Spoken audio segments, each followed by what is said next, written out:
Apa Aunty jual serum penghilang ingatan yang dulu pernah Aunty gunakan ke ayah itu secara bebas? Pertanyaan ulang yang keluar dari bibir Taraf membuat Brisia sedikit terkejut. Pasalnya obat tersebut oleh ayahnya dulu dilarang untuk diedarkan di Indonesia meskipun sudah dikembangkan bersama penawarannya. Jadi pertanyaan Brisia adalah bagaimana bisa Taraf tahu akan hal tersebut? Enggak Taraf, obat itu enggak dijual di sini. Yang menjual obat itu adalah sepupu Aunty yang menetap di Amerika. Itu pun diedarkan secara ilegal di dunia bawah. Dunia bawah ya? Apa Aunty masih punya penawarannya? Brisia semakin terkejut dengan apa yang dikatakan oleh Taraf. Ia langsung memiliki pemikiran bahwa anak Aroy sahabatnya itu mungkin saja saat ini terkena obat penghilang ingatan. Sebenarnya ada apa Taraf? Jadi, Taraf mulai menceritakan satu persatu rentetan peristiwa yang ia alami. Mulai dari keberadaannya yang menghilang sampai beberapa bulan hingga apa momen yang ia lupakan. Brisia menjadi mengerti sekarang mengapa pengumuman tentang kondisi tubuh Taraf yang buruk itu diungkap kepada publik. Dia jelas tidak percaya akan semuanya dan kini terbukti bahwa Taraf memang tidak kenapa-napa. Hanya saja dugaan Taraf perihal ingatannya yang hilang karena pengaruh obat buatan Brisia itu benar adanya, karena hanya Van Winkler lah yang mampu membuat obat tersebut. Hah, orang itu pasti memesan melalui Magna Abror. Sekarang aku nggak punya Taraf, tapi akan kubuatkan, beri waktu 1 hari, dan besok kamu udah bisa mendapatkan obat penawarnya. Baik Aunty, terima kasih banyak, maaf merepotkan, biayanya Aunty bilang saja. Plak. Hei kamu pikir aku siapa hah? Taraf terkekeh geli. Dia tahu bahwa Brisia tidak akan mungkin mau menerima pembayaran darinya. Maka dari itu dia sengaja mengatakan hal itu untuk menjahilinya. Setelah mengutarakan semuanya, Taraf pamit undur diri. Dia sedikit kecewa sebenarnya karena tidak bisa mendapatkan ingatannya sekarang juga. Tapi inilah yang namanya proses. Semuanya tidak ada yang instans. Dan memang benar bahwa segala hal yang diinginkan tidak selalu akan terwujud. Hanya saja, paling tidak dia sudah menemukan titik temu dan garis lurus dari permasalahan. Lokasi yang kedua adalah kediaman pribadi sekaligus kantor dan galeri miliknya. Di sana ada beberapa hal yang harus ia lakukan. Untuk menghemat waktu dan tempat, Taraf juga sekalian meminta Nayaka untuk datang. Jadi mereka bisa membahas semuanya secara sekaligus.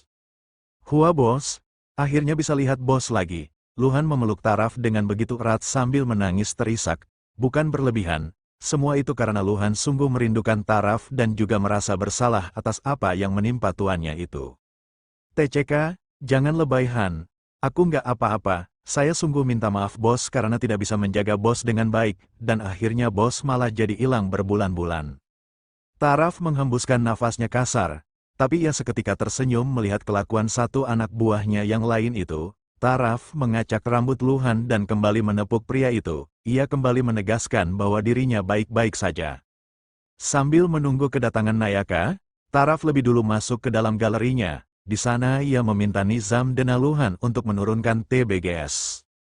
Taraf mencoba mengingat kembali permintaan Romario yang sudah lewat 10 tahun silam atas lukisan itu dengan mengacak-acak file miliknya. Hal yang ia lakukan adalah mencocokkan antara lukisan dengan gambar aslinya. Zam, ambil gambar ini dan cari di mana lokasi sebenarnya. Siap bos. Taraf memijat pangkal hidungnya. Ia yakin akan sebuah fakta bahwa lukisan itu bukan hanya sekedar dilukis karena ingin mengabadikan tempat. Beberapa bulan yang lalu, Taraf merasa heran saat Romario menginginkan bertemu dengannya setelah sekian lama tidak bersua. Kondisi Romario yang sakit-sakitan terus memburuk seiring berjalannya waktu, dan sebuah permintaan dibuat oleh pria tua itu. Tolong simpankan lukisan ini ya. Jangan berikan kepada siapapun meskipun itu anak-anakku yang datang padamu. Segala hal tentang lukisan ini dan apapun yang terkait di dalamnya aku berikan kepadamu Raka Pitor. Seperti itulah wasiat terakhir yang disampaikan oleh Romario kepada Taraf. Tidak hanya melalui ucapan tapi juga ucapan itu disahkan dengan surat wasiat, sehingga tidak ada yang berani mengusik lukisan itu. Namun kenyataan bahwa beberapa minggu yang lalu TBGS dicuri itu menguatkan fakta bahwa ada hal tersembunyi dalam lukisan. Zam, rekaman kamera pengawas tentang pencurian TGBS. Apa ada? Aku rasa ini ada hubungannya dengan kasusku. Ada bos, bang, maaf telat, aku udah nemuin semua data mengenai Helena Romario. Taraf tersenyum lebar, Dugaannya semakin kuat saat Nayaka menjelaskan semua tentang Helena Romario. Terlebih saat Taraf mengetahui bahwa Helena memiliki saudara angkat yang bernama Santiago Romario. Ini menjadi jelas, dua kakak beradik anak Romario itu menginginkan lukisan itu dengan cara menyingkirkan dirinya. Hanya saja cara untuk menyingkirkan dirinya inilah yang menjadi tanda tanya. Ada cara yang mudah, mengapa harus cari yang sulit?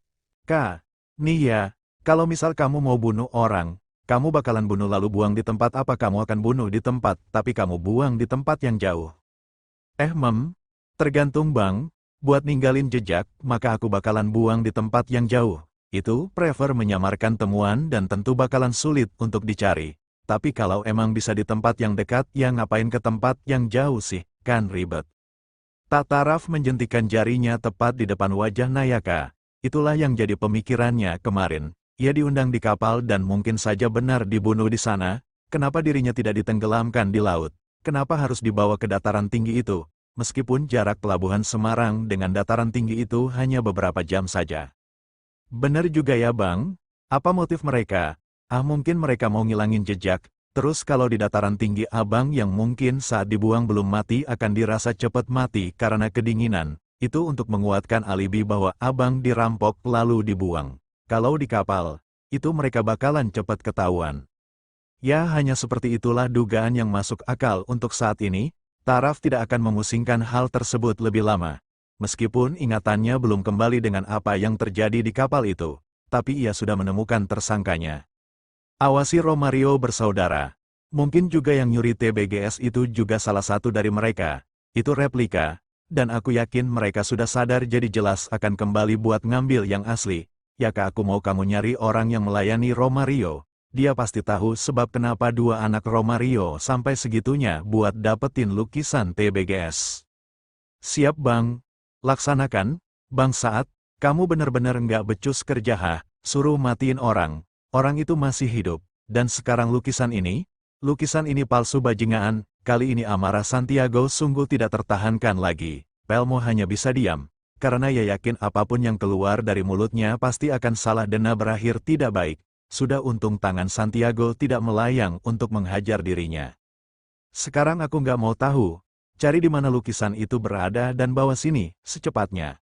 Baik tuan, Serak tap-tap-tap di luar ruangan Pelmo hanya bisa mengusap wajahnya kasar. Dia mana tahu lukisan itu asli apa bukan, karena lukisan yang ia dapatkan waktu itu sungguhan seperti yang aslinya. Mungkin inilah jawaban mengapa tempat itu sama sekali tidak dijaga. Secara logika, sangat tidak mungkin bukan membiarkan galeri milik pelukis terkenal kosong tanpa adanya penjagaan. Walaupun di dalamnya hanya terdapat lukisan setengah jadi. Dan yang membuat TBGS itu jelas replika adalah penempatannya. Lukisan yang sering dipamerkan di beberapa pameran seni, tidak mungkin diletakkan di galeri yang terkesan terabaikan. Sebenarnya aku sih tahu saat ini di mana TBGS yang asli. Tapi jelas bukan perkara mudah untuk mendapatkannya. Kantor Rakapitor, itu adalah tempat yang jelas di mana TBGS berada, karena hanya tempat itulah letak galeri resmi dari Rakapitor di mana sang pelukis memajang mahakaryanya. Meskipun galeri tersebut bisa dikunjungi oleh siapa saja karena dibuka untuk umum, namun itu malah menjadi titik lemah bagi Pelmo. Pasalnya penjagaannya pasti sangat ketat, dan sistem keamanannya juga demikian. Bagi dirinya yang bukan ahli dalam bidang seperti itu karena tugas utamanya adalah asisten pribadi Santiago untuk menyelesaikan perihal urusan perusahaan, maka dia jelas meras kesulitan. Satu-satu cara adalah dengan menyewa orang untuk melakukan tugas itu. Di mana aku dapat orang yang bisa melakukan itu? Keluh pria itu.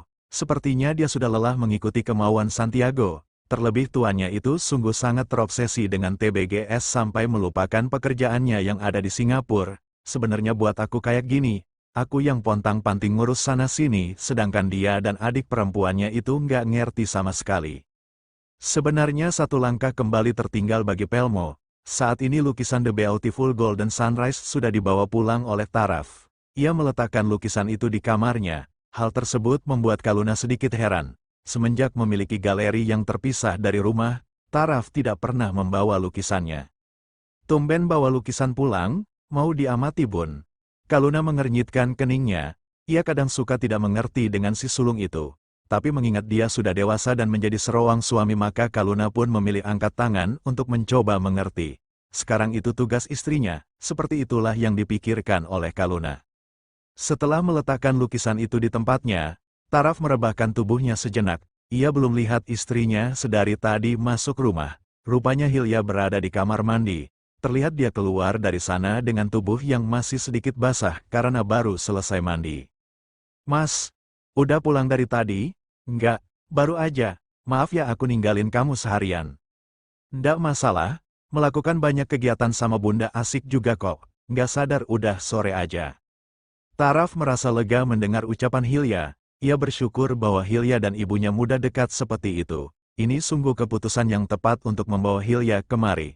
Tapi meskipun begitu, Taraf tetap meminta Nayaka untuk mengerahkan anak buahnya. Mengingat apa yang terjadi padanya, besar kemungkinan bahwa anak dari Romario akan mengincar keluarganya. Menyembunyikan Hilya, ini sedikit overprotektif untuk saat ini dan juga sedikit egois. Tapi memang untuk sekarang Hilya belum boleh ketahuan publik karena hal yang menimpanya. Orang itu menginginkan nyawanya hanya karena lukisan, jadi bisa jadi dia pun akan menggunakan cara licik lainnya untuk mencapai tujuannya. "Mas, apa ada masalah? Enggak sih, cuma itu, coba lihat lukisan itu, apa kamu merasa ada sesuatu yang lain dari lukisan itu?" Hilya duduk di sebelah Taraf, dan agaknya ia lupa bahwa saat ini dirinya masih belum menggunakan pakaian dan hanya memakai bathrobe. Saking fokusnya memerhatikan lukisan yang terpajang di dinding. "Mas, apa Mas menginginkannya? Apa boleh?" Taraf seketika itu melepaskan belitan tangannya dari perut Hilya. Ia lalu melihat wajah istrinya dengan seksama, sekaan mencari sebuah kepastian dari apa yang istrinya ucapkan tadi. "Cantik," ucap Taraf. Pemandangan itu baginya sungguh sangat luar biasa. Apalagi saat ini pencahayaan lebih terang daripada di penginapan waktu itu, jadi dia bisa melihat istrinya dengan sangat jelas. "Mas, jangan lihatin begitu. Aku adalah istri Mas Taraf. Maka apa yang saat ini kulakukan bersamanya merupakan bagian dari ibadah kami. Semoga keturunan yang baik hadir di antara kami. Amin." Sebenarnya bukan itu yang saat ini Hilya pikirkan. Dia lebih khawatir bagaimana nanti bertemu dengan keluarga Taraf. Ia yakin cara jalannya pasti sedikit aneh. Bagian di antara dua pahanya itu tidak dipungkiri memang sakit. Apalagi suaminya tadi tidak hanya sekali melakukannya. Pasti untuk berjalan akan terasa tidak nyaman. "Makan di kamar aja, aku tahu kamu lagi mikirin apa." Ndak usah mas, ndak enak sama ayah bunda." Taraf tersenyum, hal itu pastilah Hilya rasakan. Tapi Taraf juga yakin bahwa kedua orang tuanya tidak akan mempermasalahkan hal yang kecil. Lagi pula Hilya juga baru hari ini sampai, ia bisa menggunakan alasan bahwa istrinya itu lelah. Tapi ia juga bisa mengatakan hal yang sebenarnya. Pasalnya mereka sudah menikah ini, maka melakukan hubungan suami istri adalah hal yang sah-sah saja. Dengan rasa malu, Hilya benar-benar makan malam di kamar.